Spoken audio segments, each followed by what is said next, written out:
Just see that. Maybe that's what this is with this woman. So the depression would be a kind of sign of a deep identification, helping her to not feel separated from her father. To get married, to embrace love, to build her own family might be too profound a saying goodbye to the father that emotionally she simply wasn't able to even come near. So it's so sad. These are speculations, conjectures. Anyway, 20 years later, the mother develops bone cancer, terminal, metastasizing osteo something or other. Okay, and I had one more conversation with her. And then I went to her funeral also. It was very, very sad. And I was able, this is 20 years later, to get an update on what happened to the young woman. And what had happened was that she had went to the program in the hospital, 22 years old. That would be in the time period when we had our fateful conversation. And she had gotten a little bit better after a period of weeks and been released, only to get worse again and go back in the hospital. And the ensuing 20 full years had been oscillating. She was oscillating between being in and out of the hospital, trying different drugs. She'd get a little bit better, get worse, get a little bit better, get worse. The depression did not lift. Her husband hung on for 10 years and finally gave up, and he went on and married somebody else. She lost the young man she loved.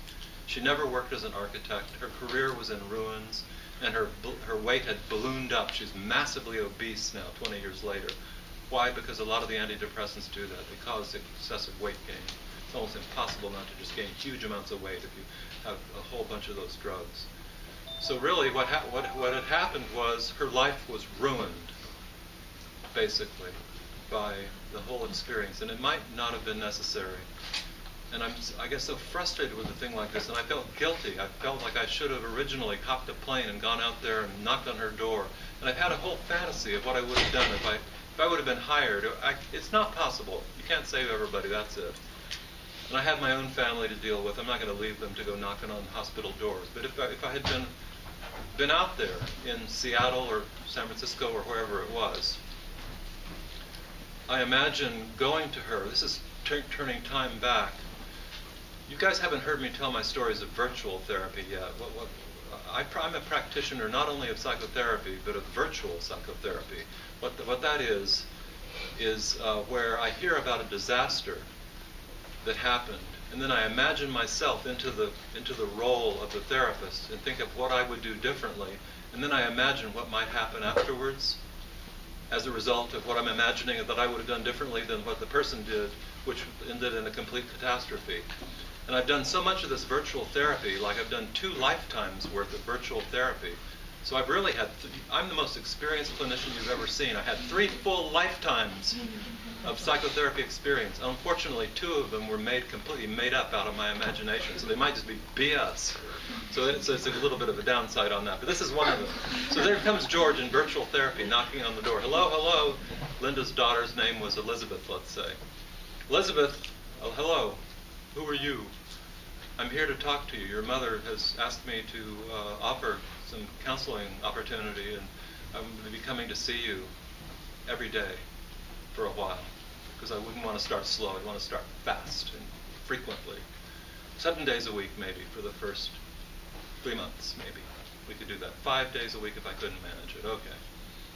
I don't want to talk to you. I'm having my therapy here with my chemotherapy, with my antidepressant drugs that we have here.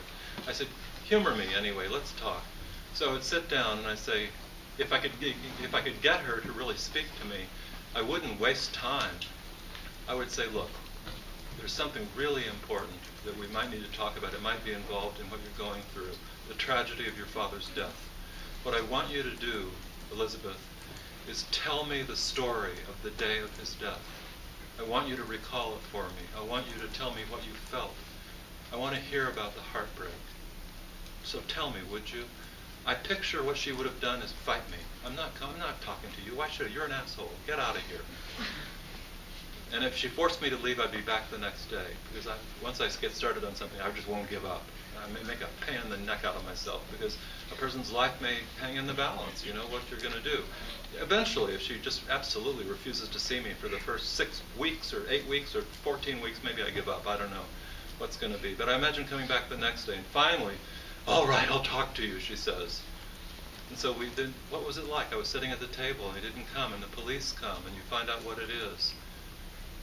And if I saw tears beginning to form in her eyes as she spoke, I would know that I was on the right track. I would want to see her crying. I don't want to tell her, I want to make you cry. That's not it. The crying has to come from within.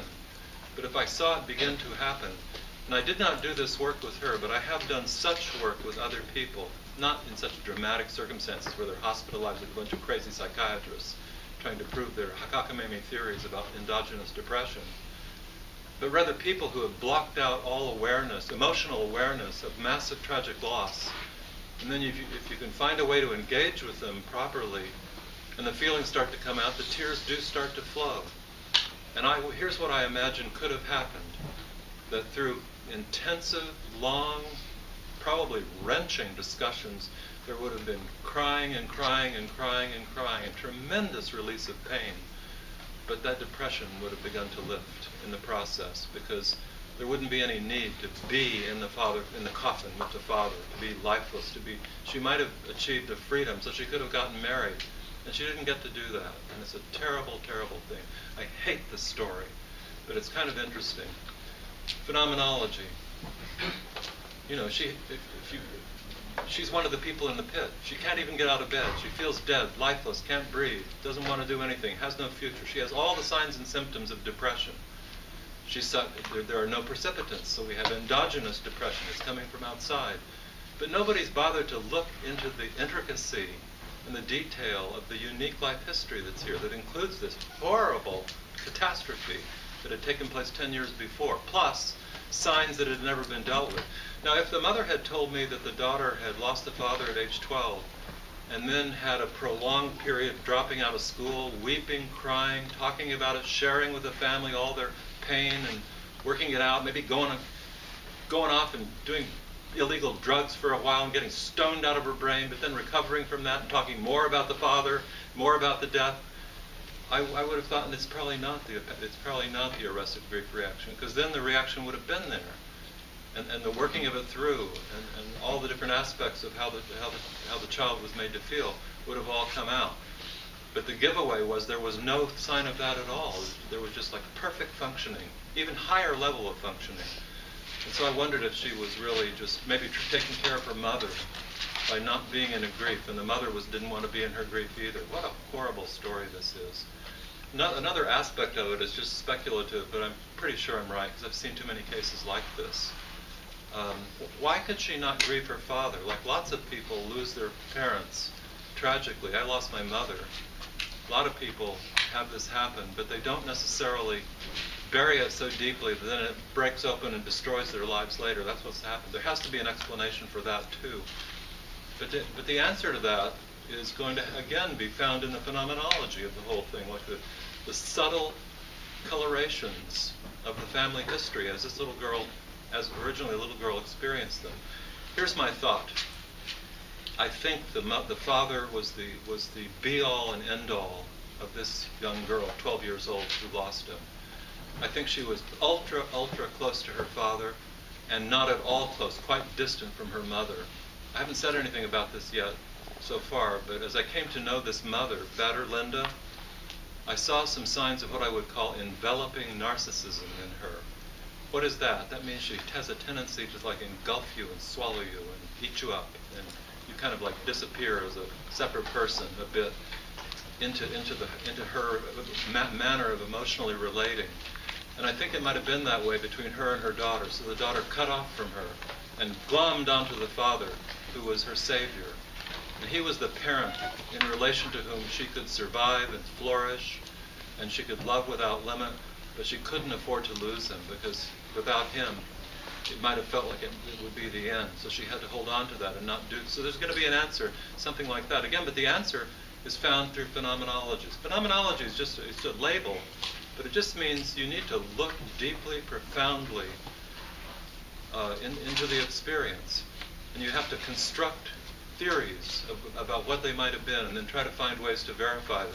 So what I've offered to you here is pure conjecture. I have no proof that it's right. If I had been able to be her therapist And I'd been able to get in there and then go through maybe months or if not, perhaps years of psychotherapy working on the grief with the father, and then seeing the depression lift. That would be a confirming sign that I was on the right track with these ideas, okay? Are you guys following not just the tragedy, though? Because I'm contrasting phenomenology and diagnosis. The diagnosis just finds the disease that you've got. And here it's accompanied by a theory without scientific foundation, really, of a neurochemical disorder, and then a whole research program and treatment program based on that. But it comes from the fact that she fit the criteria that define depression. She fits the pigeonhole that has been elaborated by the men that are hanging from hooks there. But in the meantime, the unique life in all of its complexity is left out. Okay? So, and what happened then? I think what happened is a young woman's life was destroyed. And it was destroyed by the diagnostic medical model and by the enthusiasm of researchers who thought they had their hands on something here. Anyway, I'm going to stop there today, guys.